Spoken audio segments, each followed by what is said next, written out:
책을 읽는 당신이 별처럼 빛나길. 책방 별곡. 안녕하세요, 책별님들.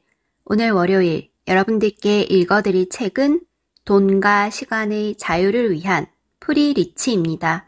저자 심길후, 출판사 나비의 활주로.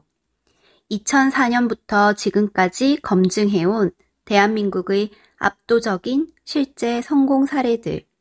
평범한 사람들이 증명해낸 부자 되는 7가지 방법.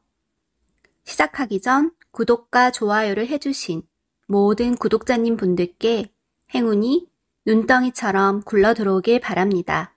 그럼 시작할게요. 프리 리치가 되기 위해 자본금 마련보다 훨씬 중요한 것. 부자가 되고 싶다. 이는 매우 진지하고 강렬한 감정이다. 팍팍한 현실을 하루하루 그리고 순간순간마다 직접 느끼기에 드는 바람이기 때문이다. 그래서인지 이런저런 사연을 안고 찾아와 부자가 되고 싶다거나 지금 하고 있는 일이 너무나 어려워 어찌할 바를 모르겠다고 하소연하던 사람들이 필자와 이런저런 대화를 나누다 보면 금세 눈시울이 붉어지는 모습을 자주 볼 수 있었다. 필자가 알려주는 방법에 대해서 격하게 고개를 끄덕이며 어느새인가 희망이 섞인 목소리로 꼭 그렇게 하겠습니다. 라고 말하며 돌아간다. 하지만 경험적으로 그 많은 사람들 전부가 필자가 알려준 방법을 실천에 옮기지는 않으리라는 것을 알고 있다. 사람들은 너무나 자주 겉과 속이 다르다. 진정으로 해결을 원하는 문제에 대하여 해답을 피하는 행동을 자주 하기 때문이다. 새로운 방법에 대해서 의심하기 때문일 수도 있고 혼자의 시간에서 다시금 내게서 얻었던 용기가 사라지고 내가 할 수 있을까? 아니면 말처럼 그게 가능하겠어? 라고 스스로 의심하는 까닭이다.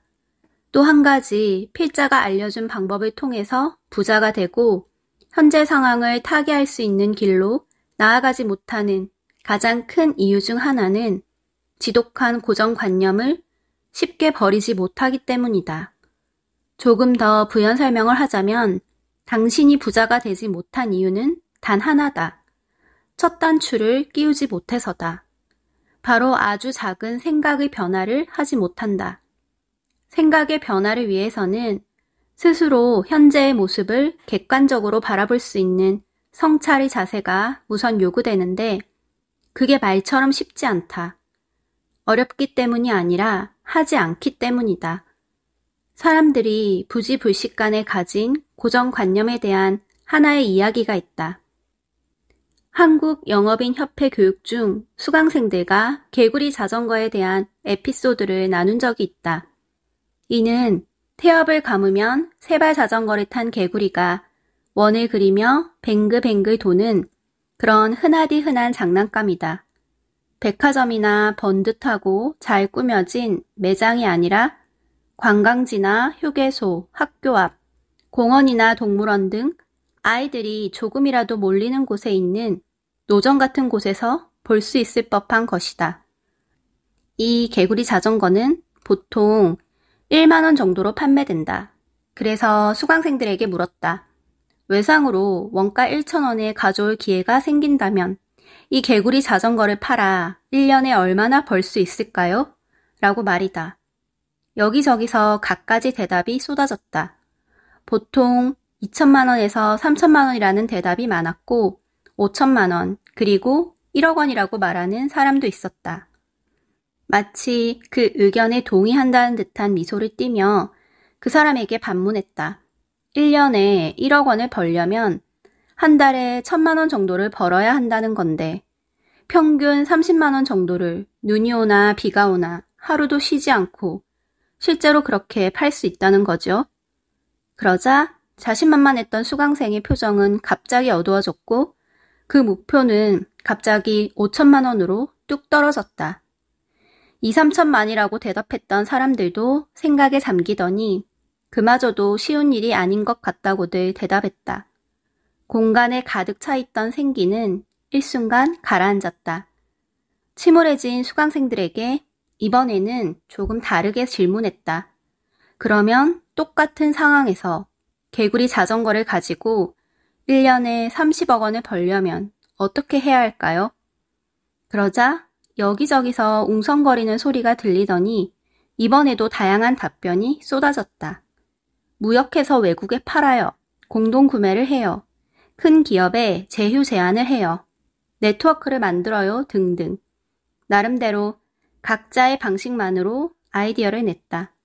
빙그레 웃으며 되물었다. 아니 여러분, 조금 전까지만 해도 개구리 자전거를 가지고 아무리 많이 벌어봤자 5천만 원이라고 하지 않았어요? 많아야 2천에서 3천만 원이라면서요. 그런데 30억 원이나 버는 방법은 왜 이렇게 많아요? 이러한 필자의 질문에 강의실은 쥐죽은 듯 조용해졌다. 여기에 아무것도 가지지 못한 사람들이 부자가 될 수 있는 유일한 방법론의 출발점이 숨겨져 있다. 바로 아주 작은 생각의 차이, 발상의 전환이다. 처음 질문했을 수강생들은 노점이라는 수단과 개당 중간 이윤이라는 한계 속에 갇혀 그 안에서 벌 수 있는 최대한의 금액에 대해서만 생각했다. 반면 그 금액 자체를 한껏 올리자 노점이라는 틀을 스스로 깨고 나와 각자의 돈 버는 방식을 궁리하기 시작했다. 부자가 되는 사람과 그렇지 못한 사람이라는 극명한 결과는 이렇게 아주 작은 차이에서 시작된다. 어떻게 사물과 사안을 바라보느냐에 따라서 결과는 달라지는 법이다. 하지만 이렇게 얘기해도 어떤 이들은 분명히 이렇게 의심할 수도 있다. 말을 지어내도 정도가 있지. 어떻게 그깟 개구리 자전거 가지고 1년에 30억 원을 버나 하고 말이다. 남대문에서 유통업을 하다가 쫄딱 망한 사람이 있었다. 그의 수중에 남은 것이라고는 덜렁 개구리 자전거라는 허접한 장난감 하나뿐이었다. 이미 몇억 원이 넘는 빚이 있었기 때문에 이 장난감에 모든 것을 걸어야만 했다. 처음에는 한영인 수강생들이 그랬던 것처럼 자신이 노점을 하며 개구리 자전거를 파는 것을 고려했지만 도저히 답이 나오지 않더란다. 그래서 갖은 궁리 끝에 그는 자신을 대신해 개구리 자전거를 팔아줄 사람들을 최대한 많이 찾아낼 방법을 궁리하였다. 그래서 우선 스타렉스나 봉고를 소유한 운송업자들을 판매팀장으로 20명 정도를 모았다. 그들과 6천 원의 가격으로 위탁 거래를 하기로 하고 개구리 자전거 판매에 들어갔다. 각각의 팀장들은 경로당을 비롯해 할 일 없이 시간을 보내는 노인들이 모이는 곳을 찾아다니며 10명씩 이 장난감을 노점에서 팔아줄 사람들을 모았다. 그 노인들은 하루에 10개만 팔면 됐고 그 대가로 하루 담뱃값 정도는 충분히 쓰고 남을 돈을 받기로 했다. 다들 이게 과연 될까 하는 의구심은 있었지만 어찌 되었든 이 사업은 시작되었다. 그런데 웬걸 예상외로 순조롭게 개구리 자전거는 팔려나가기 시작했다. 대부분의 할아버지 판매원들이 자신이 팔기로 한 할당량을 너끈히 팔아치웠다. 자식들이 준 용돈을 아끼고 무료하게 시간을 보내기만 하던 노인들에게 모처럼 할 일이 주어졌던 덕분이었던 모양이었다. 게다가 그렇게 모처럼 생긴 일로 용돈 벌이까지 할 수 있게 됐으니 할아버지들은 생기가 되살아나셨다. 일거양득의 효과인지 개구리 자전거의 판매원들에게 신명이 나기 시작했다. 할아버지들에게 판매를 맡긴 결과로 하루 2,000개에 가까운 개구리 자전거가 앉은 자리에서 팔려나가기 시작했다. 이 이야기는 그렇게도 돈을 벌 수 있는 것이로구나 하는 생각을 하게 했던 장사 초짜 시절 알고 지냈던 분께 들었던 실제 사례다. 이 개구리 자전거의 주인공은 그렇게 실제로 30억 원의 이윤을 남기고 1년도 안 되어 은퇴했다. 이번이 마지막이라는 절박한 상황이 만들어낸 작은 사고의 전환이 가져온 놀라운 역전 드라마였던 셈이다. 노점에서라도 열심히 팔아서 빚을 갚아보자라는 것이 아니라 어떻게 하면 많이 팔 수 있을까라는 단순한 생각의 전환이 단기간에 빚이 몇억 원 있던 일을 프리리치의 길로 이끌었다. 프리리치라는 꿈으로만 여겨지는 길로 들어서는 팁은 바로 저 사례에 모두 들어있다. 그렇게 고정관념에 사로잡히지 않은 발상의 전환으로 시작된 새로운 행동이 도출됐던 다양한 아이디어와 유기적으로 엮여 부자를 만들어주는 시스템으로 완성됐기에 그분은 개구리 자전거라는 싸구려 장난감으로 인생 역전의 꿈을 이뤄냈다. 부자가 되고 싶다라는 강렬한 바람은 내가 부자가 될 수 있을까? 라는 의구심을 넘어 나를 부지불식간에 휘감고 있던 고정관념을 깨뜨리고 발상의 전환을 통해 새로운 길을 조금씩 열게 해준다. 그렇게 시작된 것들이 자연스럽게 반복될 수 있는 루틴으로 만들어낼 수 있게 되면 현실로 나타날 것으로 생각지 못했던 프리리치의 길이 내 앞에 모습을 드러낸다. 그러므로 부자가 되기 위해서 가장 먼저 해야 할 일은 어떤 형태로든 나를 지배하고 있는 고정관념의 굴레에서 벗어나는 것이다. 고객이 아니라 팬으로 만들어 그들의 충성을 얻는 법. 어느 날 1000억 부자라는 원대한 꿈을 꾸던 최민중 군이 나를 찾아왔다. 그러나 잘생긴 미대생인 그가 처했던 현실은 안타까웠다. 미대 졸업생들이 대부분 입시학원 강사를 하거나 아니면 아동미술학원에 취업하거나 하는데 이 미대생은 아동미술학원으로의 취업이 어려웠다. 아동미술학원의 수강생이 대부분 여아인데 학부모들이 남자 선생보다는 여자 선생님을 선호하기 때문이었다. 여자아이들이 하라는 미술 공부는 안 하고 잘생긴 이 미대생만 쳐다본다면서 미술학원에서는 좀처럼 받아주지 않고 있었다. 웃지 못할 비극이었던 셈이다. 그런 상황에서 그와 만나게 됐다. 성공과 실패를 좌우하는 중요한 요소 중 하나가 바로 삶을 바라보는 성향이라는 것을 이 미대생을 통해서도 확인할 수 있었다. 현실적으로는 취업 자체가 어려웠던 상황이었지만 그는 어떻게 해서든 문제를 해결하는 방법에 관심이 있었지. 왜 남자 선생님의 채용은 쉽지 않은 걸까요? 라는 직면한 현실에 메모되어 있지 않았다. 덕분에 낙담과 시리에 빠져있는 멘탈에 활기를 불어넣어주는 과정을 생략하고 어떻게 하면 부자가 될 수 있을까라는 구체적인 방법론으로 직행할 수 있었다. 미술을 가르치는 교수법에 상당한 경쟁력이 있었고 보는 사람에게 신뢰감과 호감을 주는 준수한 외모도 분명 경쟁력이 될 수 있었다. 일단 목표 시장을 좁혀 잡기로 했다. 미술 교육 시장을 세분화해서 아동 미술 교육으로 좁혔고 거기에서도 한 발 더 나아가서 우리는 남아 전문 미술학원이라는 작은 틈새 시장에 주목했다. 그리고 미술학도답게 가상의 고객을 아주 명확하게 구체화했다. 산만한 아들 때문에 미쳐버릴 것 같은 엄마들을 타깃으로 하는 전략을 세웠다. 대부분의 사람이 이렇게 반문한다.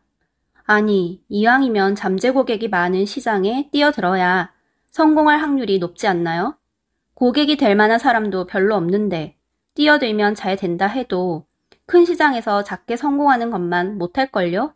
라고 말이다. 하지만 그것은 전형적인 착각이고 얕은 시각이다.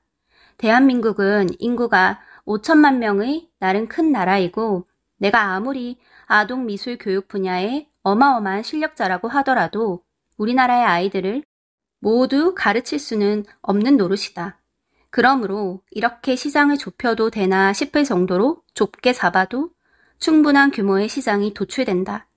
그래서 우리는 아동 미술학원 중에서도 아주 작아 보이는 남아 미술학원, 그 중에서도 산만한 아들을 위한 미술 교육에 집중하기로 한 것이다. 그는 이 작아 보이는 틈새 시장에서 너무나 성공적으로 자리를 잡게 되는데 필자가 강의나 정규 교육 과정 중에서 자주 이야기하는 일명 돌멩이 고객을, 즉 강력한 충성 고객을 갖게 되었기 때문이다. 이를테면 세계적인 가수가 된 BTS의 강력한 팬그룹 아미가 있는 것처럼 그가 어떤 말을 하든 이 핵심 고객층은 모두 신뢰하고 그가 판매하는 물건들을 모두 판매 즉시 완판이 된다. 덕분에 최민준 사장이 운영하는 산만한 아들 전문 미술 학원은 가맹비만 수천만 원을 받는 어깨의 길이나로 대접받고 있다. 다른 아동 미술 학원들은 아예 가맹비가 없거나 많아야 몇백만 원 수준인데에 비해 그의 10배 수준의 가맹비를 받고 있음에도 가맹을 희망하는 원장들의 대기가 계속 이어지고 있기 때문이다. 이렇게 학교를 졸업하고도 마땅한 일자리가 없었던 미대생은 어느새 전국의 수십 개의 프랜차이즈를 거느린 미술교육 사업가가 됐고 그가 판매하는 남아 전문 물품과 책들은 판매 즉시 모조리 완판이 되는 성공한 사업가가 됐다. 돌멩이 고객이라는 놀랍도록 충성스러운 엄마 고객들이 있고 이대 남자아이를 두고 있는 엄마들이 이 미대생의 말 한마디 한마디에 귀를 기울이게 된 것은 그가 전문가로서 인정받고 있기 때문이다. 그리고 여기서 기억해야만 하는 단어 하나, 바로 로버리 성공 스토리의 핵심 비밀이다. 조금 더 구체적으로 설명해보자면 이 미대생과 필자는 남자아이를 둔 부모들 중에서 산만한 아이 때문에 미칠 것 같은 엄마들을 핵심 타깃으로 삼았는데 아들 엄마들이 가장 궁금하고 알아야만 하는 것들을 정리, 작은 소책자 형태로 만들었다. 딸로 태어난 엄마들은 절대로 모르는 아들 교육 노하우라는 제목의 이 책자에는 남자아이들에게 미술 교육이 필요한 이유와 그 방법에 대해서 언급되어 있다. 이 긴 제목의 소책자에는 우리가 정리한 모든 내용이 아니라 더 큰 호기심을 가질 수 있도록 중요한 일부분의 내용만이 실려 있도록 제작되었다. 당연히 엄마의 속을 본격적으로 썩이는 미운 4살이나 미운 7살 아들을 두고 쩔쩔매고 있는 엄마들에게 기가 솔깃할 수밖에 없는 컨텐츠였기 때문에 저도 보내주세요라는 요청 메일이 쇄도했다. 이것을 시작으로 해서 그가 무엇을 하든 구매했고 보고 듣는 차돌처럼 단단한 돌멩이 고객들이 만들어지기 시작했다. 이렇게 해서 취직할 데가 없던 이 미대생은 어느새 기업 가치 1,000억 원의 평가를 인정한 투자를 받을 정도로 성공한 사업가가 되어 있다. 이렇게 계략적으로 경제적 문제에서 해방될 수 있는 위치, 프리리치가 되기 위한 방법론과 실제 사례들을 빠르게 살펴보았다. 이제 2장에서는 본격적이고 매우 구체적인 실천 방법인 프리리치 최2단계에 대해서 이야기해보자. 앞으로도 여러 차례 반복해서 말하겠지만 당신도 프리리치가 될 수 있다. 무엇보다 나를 알리는 것이 중요하다.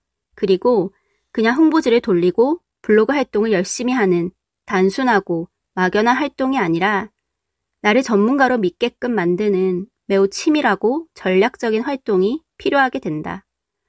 사람들로 하여금 나를 전문가로 인정받게 만들면 내가 고객들을 찾아가지 않아도 그들이 먼저 나를 찾아오게 되고 그로 인해 예전의 방법으로는 상상도 못했을 그런 성공의 길이 성큼 눈앞에 다가와 있음을 실감하게 된다.